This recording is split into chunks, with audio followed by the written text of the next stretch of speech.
10% better from garbage shouldn't be what we settle for. South by Southwest is no doubt the place to be this weekend for many of the Dems. A poll of likely Democratic voters in Iowa has former Vice President Joe Biden and Vermont Senator Bernie Sanders at the top of the race for Democratic presidential candidates. CNN is going to be heading to court. A Covington high school student plans to sue CNN for as much as $250 million. We need more of this kind of accountability in order to chill and stop fake news. Tornado watches in effect for parts of several states across the southeast come just a week after powerful twisters swept through Alabama. Number 3 for Bryce Harper. Probably lost an hour of sleep because of daylight savings time. I got sandbagged by Hegseth, threw cheese at me. Let's just say my attorney has made contact with Mr. Hegseth's attorney. That's all I can say. Who else have you been throwing cheese at, Pete? So Waters is on vacation somewhere. He decides to, do his show live from some wonderful, beautiful, sunny location. Yeah. Drags me out of bed to come back, even though I got to get up early and I got daylight savings time. Like, come on, Waters.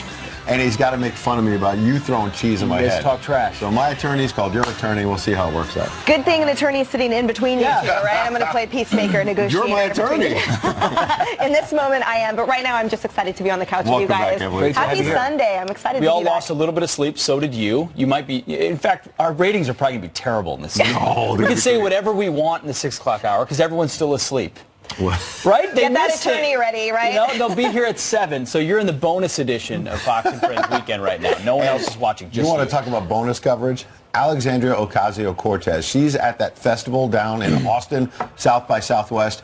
Sort of a music festival is where it started. It became tech deal. Now politics is there. All kinds of 2020 hopefuls.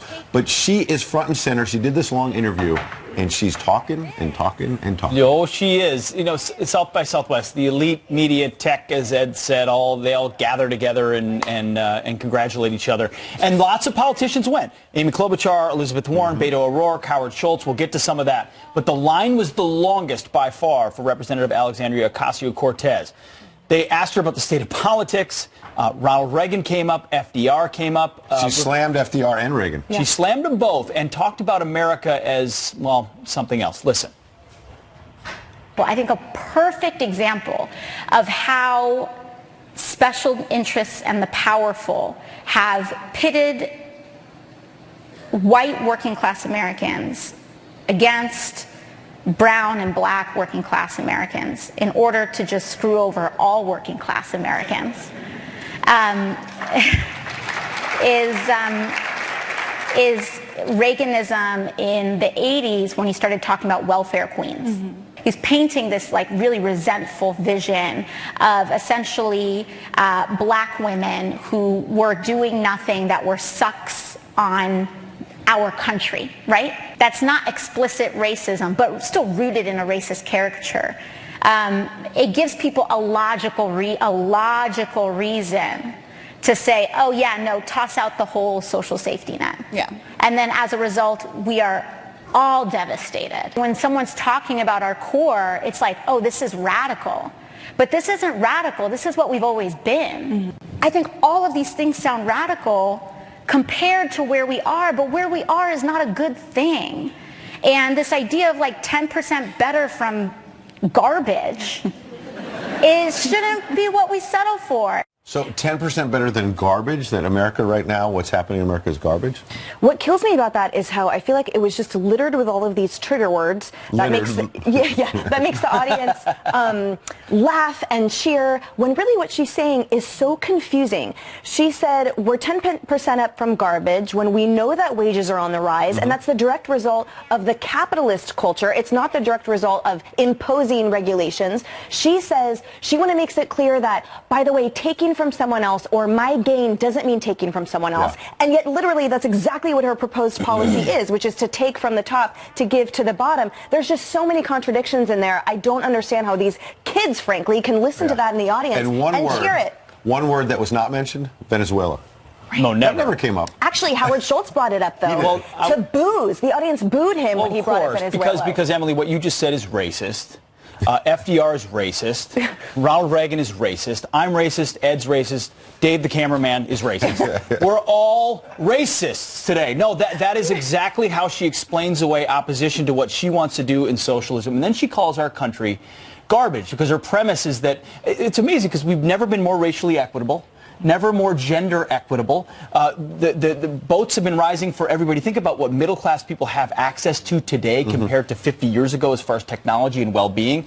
So she's looking at it through one lens. She is right about one thing, though. We are not in a moderate moment at all. Right. She says, I'm not for the moderates or the meh people. I'm in for radical change. Sure. And that is where the base is right now. That's why you see the base all of the Democratic Party. So they were super excited with everything that AOC was saying. Then and she has every right to say it. Free country. She's a new member of Congress. She's speaking out. Pete's giving the other side and all of that. Well, Howard Schultz decided to go to the same conference, and that's fair. And Howard Schultz decides to present, because he's thinking about a potential independent run for president, a more common sense approach, a more moderate approach. And the left didn't like it at all. Watch.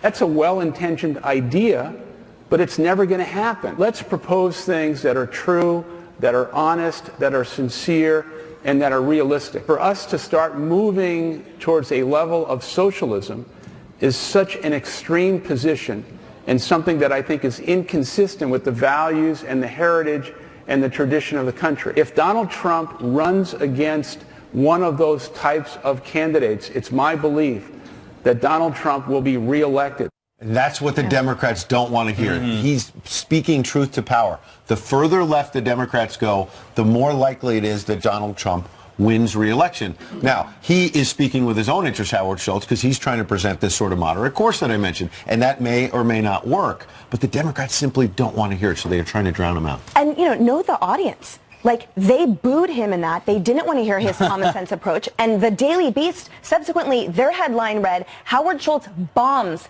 at South by Southwest.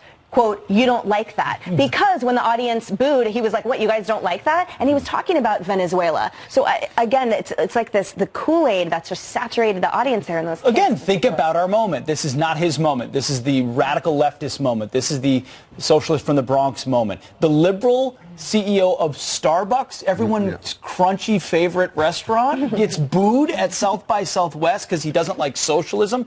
It's a preview of what moderates are going to face in this cycle. And speaking of moderates, a poll just came out from Des Moines Register, CNN, and a few others in early March of likely Iowa caucus goers. So these are folks on the Democrat side that will go to caucuses. Look who's on top. Joe Biden comes out at 27%. That's largely name ID. He may not even get in, but also every time he's run on his own, when he wasn't a sitting vice president, he got low single digits. So right now he's up high. Bernie Sanders, fascinating that he's at 25%. We talked about this yesterday. Yeah, that not to discount him, right? And those that said, oh, there are some already casting doubt. Look how close he is up there. Note that a lot of Democrats have been in Iowa for quite some time. So those numbers might be really indicative, and maybe it is a half step past name recognition at this point. More interesting than individual candidates, feelings that you might have if the party nominee thought the country should be more socialist.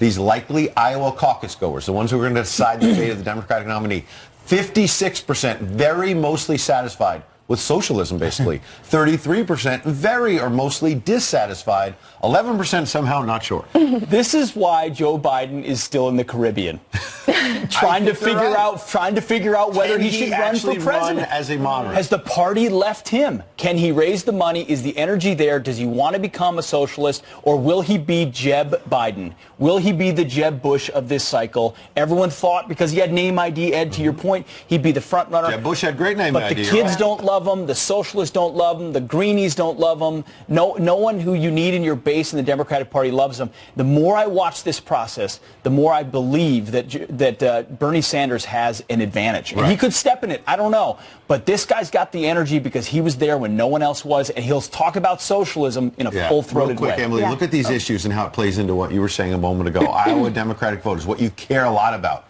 81% health care. Is that Medicare for all? Climate change, 80%. Green New Deal. Income inequality. We heard that going back to Barack Obama. Race relations, immigration.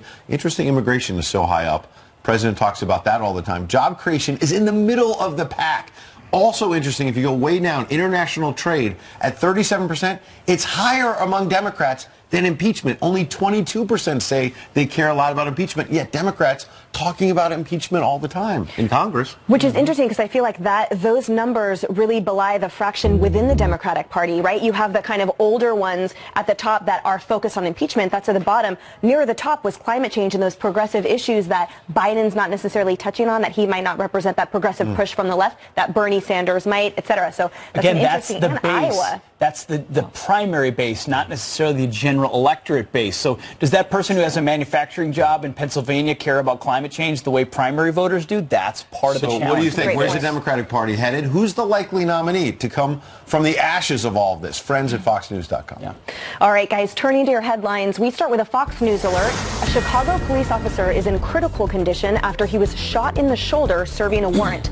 Police say the 34-year-old officer was at the back of the home when someone fired through the door. Police did not fire back. Authorities have not identified the officer, but say he spent 8 years in the Marine Corps. He is expected to survive.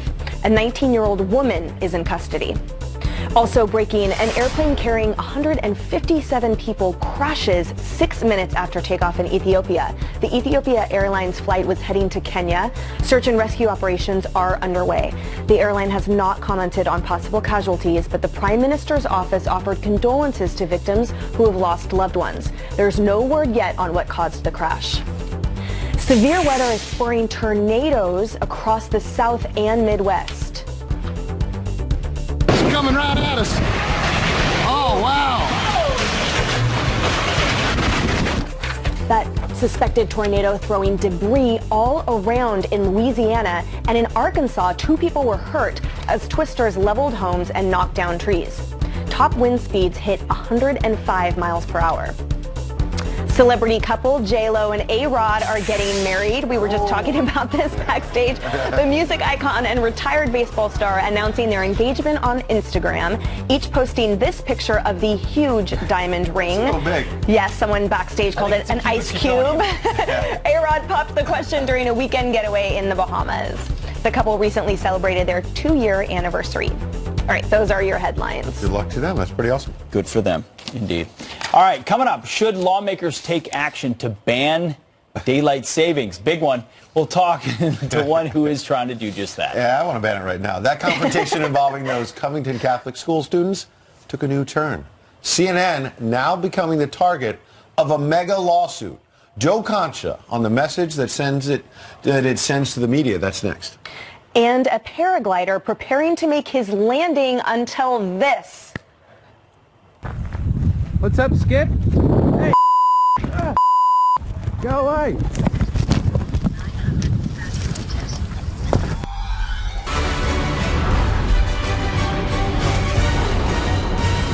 The mainstream media is incapable of standing up and acknowledging their mistakes, committing to the idea that they will do better.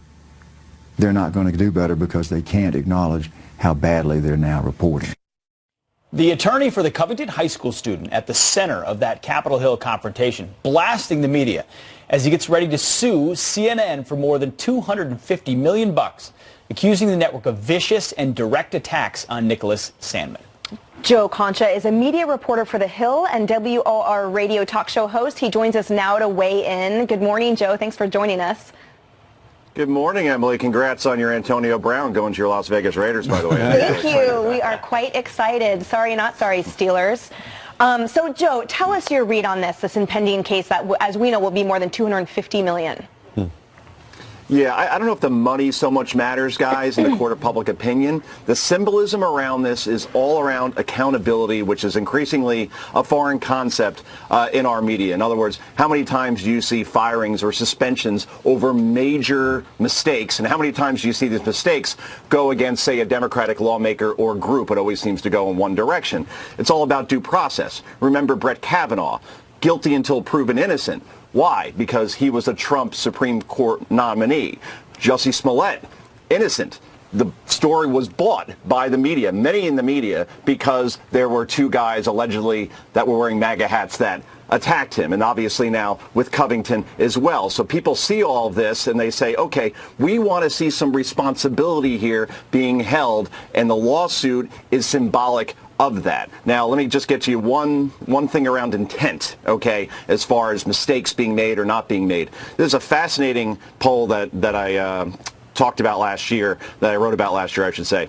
Americans believe, 3/4 of them, traditional major news sources report news they know to be fake, false, or purposely misleading, including 80% of independents. This is a very real perception out there, and that's why the Washington Post and CNN are going to have their hands full, because many in the public believe that these mistakes are being made intentionally, not because they're just mistakes because they're moving too fast. Right. Absolutely. Well, Nicholas Sandmann's attorney went on to talk about why CNN is being sued. Take a listen. CNN couldn't resist the idea that here's a guy with a young boy with a Make America Great Again cap on. But they're out there right away going after this young boy, and they maintain it for at least 2 days. Why didn't they stop and just take an hour and look through the internet and find the truth and then report it?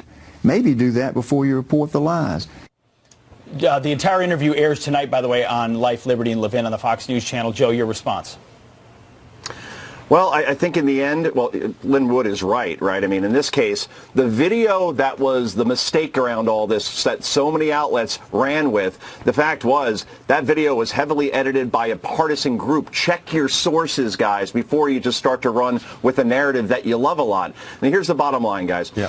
Half the country believed, and many still believe, that Nick Sandmann, when they see that video, they think that he is the face of racism. So the real challenge for Lin Wood is, can he prove damages? Is Nick Sandmann now damaged for life, job prospects, and so on, if because of this video? And that's where we're at. And right Joe, now. as you know, Lin Wood, way back when, represented Richard Jewell, who was alleged to be the Olympic bomber. That all fell apart. It makes you wonder, some of the media haven't learned lessons from years and years ago. Joe Concha, appreciate you coming in. Meanwhile, we want to note Fox has reached out to CNN for a statement on the pending litigation. I've not heard back yet. We'll obviously add that later in the show or throughout the weekend once we hear. Thanks, Joe. And thanks for those cues, man. That was great. You got it. Well, the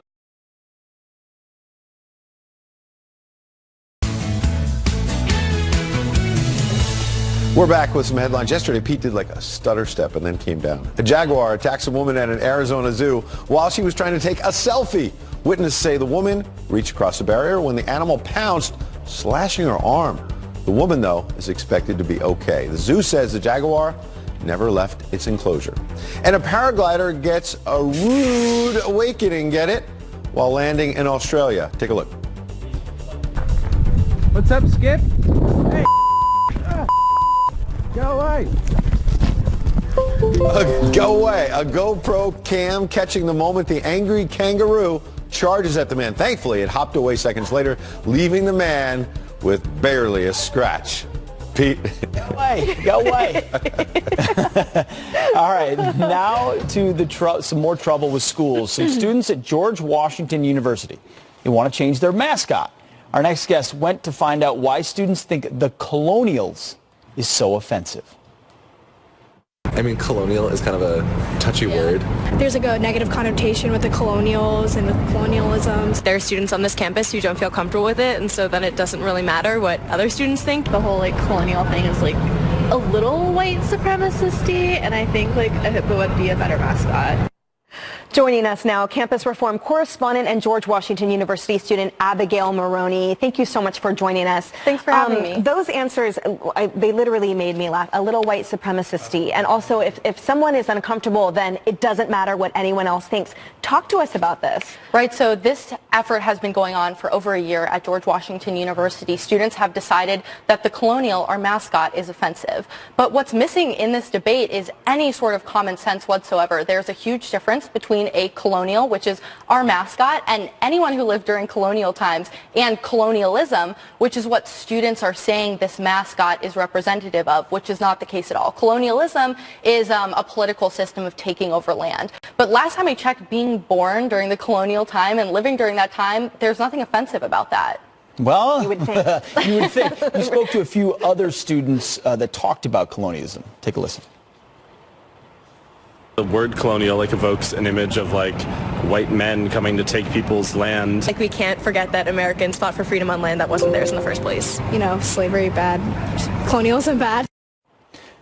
Well, that's it. I mean, is that the overwhelming mindset? And if one person is offended, then everyone has to change what they do. So at George Washington University, the push for this really is just an aggressive, vocal minority. However, like the Leadership Institute's campus reform has reported on numerous times, oftentimes the vocal minority wins out because they are the loudest and they convince other students that they should be offended by a mascot, which is literally George Washington. That's what our mascot is, George Washington the Colonial. Oh, is it that it's depicted as George Washington? Yes, it is GW George. So these students aren't just offended by the word colonial, which is confused with the word colonialism, which aren't the same at all. They're offended by our nation's founder and our university's namesake, which is really just ridiculous that this is what they're pushing to change. Right, and it's our understanding that the amount of students who have actually signed the petition is really tiny compared to the student body of 20,000. Right. And like you said, it's a vocal minority, but all those kids, the other students that you talked to, had they signed the petition or they just responded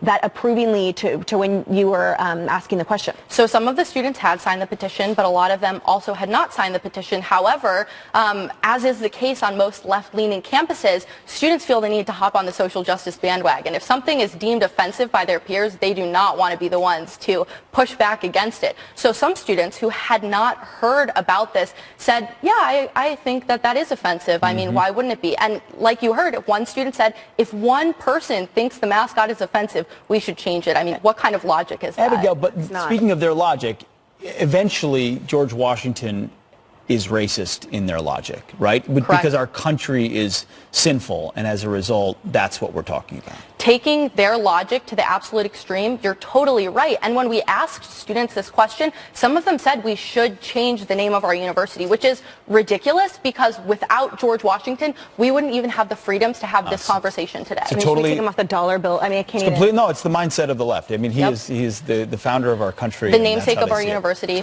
gave us our freedoms. All right, Abigail, thank you so much. Thank you for having me. And we reached out to the GW Student Association for a statement, but have not received a response yet. Good stuff. All right, thanks again. Thank you. Teachers in one state may soon be real-life kindergarten cops, the new plan that could turn our educators into officers. Plus, talk about CalExit. More than half of Californians now say... Almost struck right. Yeah. Also. All right, Mike Slater is a radio talk show host out there in California where there's an awful lot of people saying they want to leave the state. Mike, good to see you. Hey, morning, guys. Morning. Is your attitude, hey, if you want to go, more California for you? Well, listen, guys, where it's 72 and sunny year-round. Think about how bad it's got to be where still over half the people are like, get me out of here. That's how oppressive it is to live here. And it's entirely government-imposed. And it's really sad because California used to be the place where people came for prosperity and freedom. And now people can't take it anymore, are begging to get out of here. I hadn't thought about that. California was the place to go. Go west, young man. You know, if you want to live on the frontier and free, and now it's become the exact opposite. I mean, 53%. I mean, what is it that's driving them to say I want out? Well, 13.3% tax rate. Not to change topics, but this is why Bryce Harper, who signed the contract with the Phillies, didn't sign with the Dodgers or the Giants, because who wants to pay a 13.3% income tax, right? And then also the price of housing. I mean, I can't watch HGTV when they do fixer-uppers in Waco, Texas, and they buy a house for like 80 grand. And out here, you can't get anything for less than $1 million. I'm no kidding. Younger people, especially millennials, when they're leaving college, getting out of the house, there's no way they can afford a house. It's impossible. So they're moving to other states and screwing up those other states, unfortunately. Yeah, I'm a Californian, Mike, and I'm second generation, and it's like in those two generations, there's the arc of, hey, come here and start these businesses. Oh wait, let's overregulate, overtax, and then now my whole family has left because there's nothing left. And now we have the president tweeting on the California governor. I hope the grandstanding governor of California is able to spend his very highly taxed citizens' money on asylum holds more efficiently than money has been spent on the so-called fast train, which is billions over budget and in total disarray. Time to reduce taxes in California. Yeah, well, the grandstanding part was because our governor was just at the border the other day talking to people saying that the border there's no crisis at the border. That's what the grandstanding is all about. But of course there's no crisis at the border, Gavin, because there's a wall here in San Diego. There's an area along the border that used to be called Dead Man's Canyon because so many immigrants coming across are either murdered or raped or robbed along the way. It's called Dead Man's Canyon. They built a wall. Now there's a mall. So you can get your Ghirardelli ice cream and literally walk 20 steps and touch the wall. That's how safe it is now. So yeah, there's no crisis now, you grandstanding governor. It's because we have a wall, and that's why the president wants a longer one. Well, but yeah, and then taxes, and of course the boondoggle with the train and all that. It's absolute madness here. Well, speaking of grandstanding, there are a lot of presidential hopefuls, I suppose, for 2020 who are going to that South by Southwest Festival in Austin. Elizabeth Warren is one of them. Take a listen to what she said. The monopolist will make fewer monopoly profits. Boo-hoo. We want to keep that marketplace competitive, not let a giant who has an incredible information advantage and a manipulative advantage be able to snuff you out. My view is break those things apart and we will have a much more competitive, robust market in America. You know, Mike, I was surprised yesterday that Pete was jumping on the Elizabeth Warren bandwagon a little bit. Mike, no, help me out, Mike. Elizabeth Warren is out there defending, effectively, if you listen to her whole speech, defending capitalism and talking about breaking up big social media companies because they're monopolies.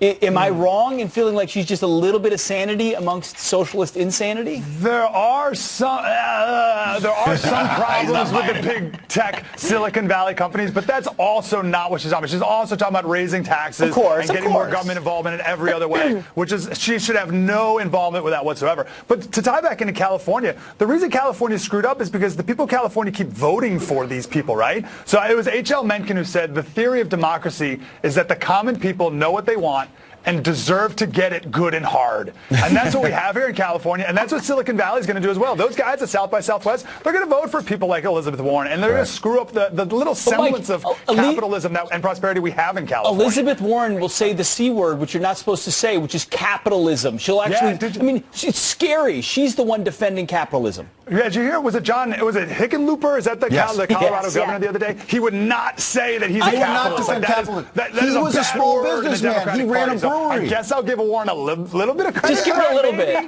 Mike, just a little bit today. That's all we're asking for. Great stuff, Mike. Thank you very much. Appreciate your time. Hey, thanks, guys. Have a great day. Thank you. All right, turning to your headlines now. The search for a missing Marine is intensifying after rescue crews find his car at a California campground. First Lieutenant Matthew Kraft was on a ski and hiking trip. When his father didn't hear from him, he called police. Crews have been searching for Kraft for nearly a week.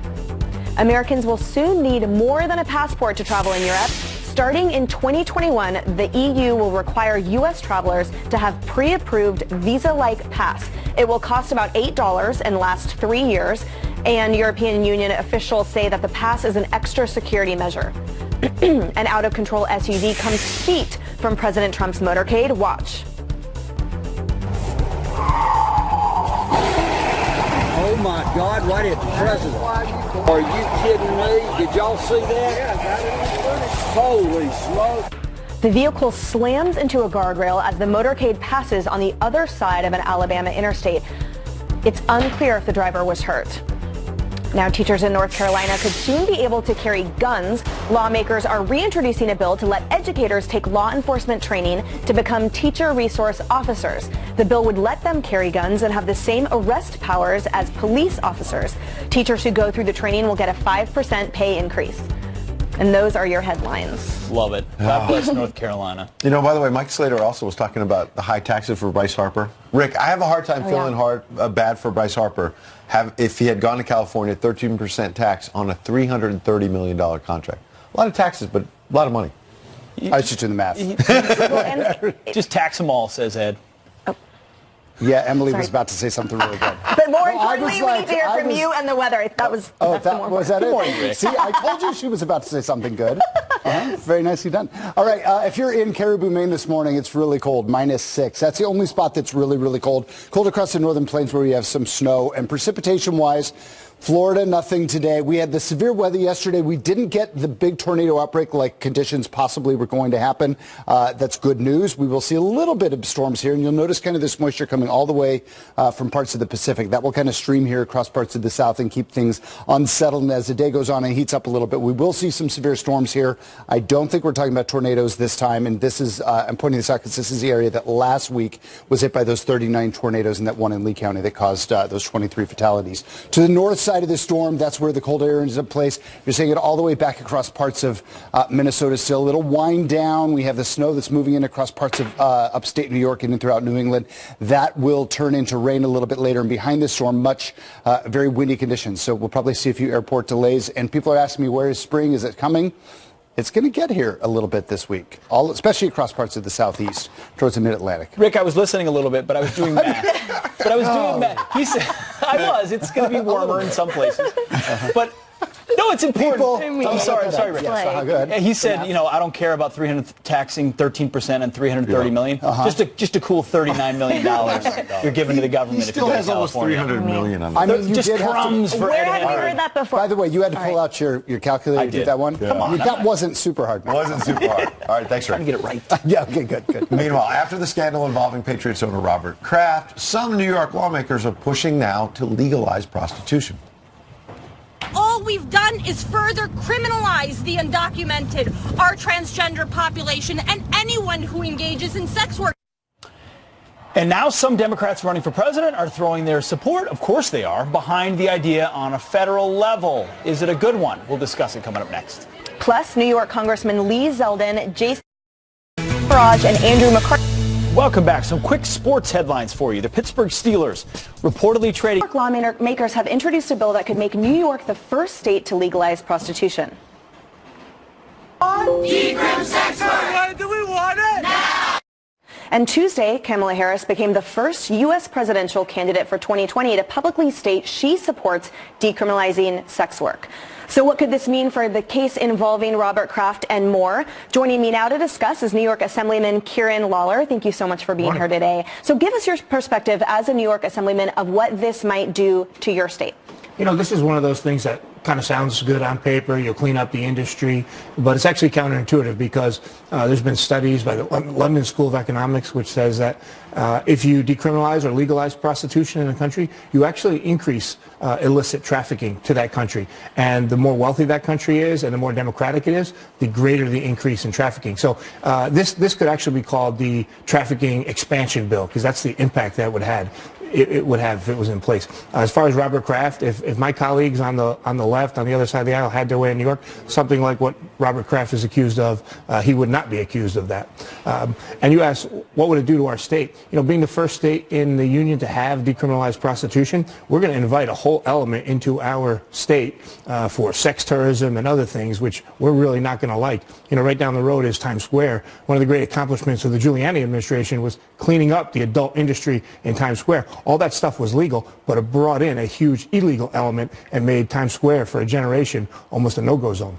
Right, and there's something to be said for having an argument that addresses what is an ill in society, which one could argue that makes sense, right, with what there's some who are calling for the decriminalization that it goes for, but this probably isn't the right way to do it when, as you said, the spectrum covers so much. So speak to viewers about that spectrum, that on one end you have human smuggling and sex trafficking down to just engaging. Their argument is, well, two adults in a consensual act and the whole host of things in between. Speak to that. The proponents of this bill make it sound like it's a job like any other job, but I think it's inherently violent. It's inherently dehumanizing. I don't think you can treat it like working at a store or working at a typical job. So I don't know how they can make that comparison. The other thing is there is a better way to go. There's something called the Nordic model where you don't punish the actual prostitutes. You punish the trafficker, you punish the brothel owner, you punish the pimp, but you get help to get them out of the industry for the actual prostitutes. If we're going to reform this industry, that's what we should be looking at, not complete decriminalization where, even the really bad guys and the exploiters are going to get a pass if this were to be the law. Right. That's such a great point. We saw that in the drug industry actually a few years ago, right, with students in college who, if they call in an OD, they're protected from being charged, and it increased those reports and subsequently lives, so that addresses that. You're totally right. Tell us about the tenor in the community here in New York. Are most people for decriminalization or the legalization, or do you feel like that's a vocal minority we were listening to? Nobody's clamoring for that. We have real problems in New York State, economic problems, an opioid problem. It's amazing to me that the two sponsors of this bill just got to the legislature in January, and this is their number one priority. I don't know anyone that's really pushing for this. And there's also, as you heard in the first clip there's also a sanctuary or a amnesty play in all this. A lot of the people who are arrested on all sides of the prostitution industry are in the country illegally. ICE goes to court when they're in court and is able to deport them. So that is a factor behind this push right here. Assemblyman Lawler, thank you so much for joining us today. That was really enlightening. We appreciate it. All right, the crisis at our southern border, apparently not our only concern. Why these images could soon be coming to our northern border with Canada. The disturbing report straight ahead.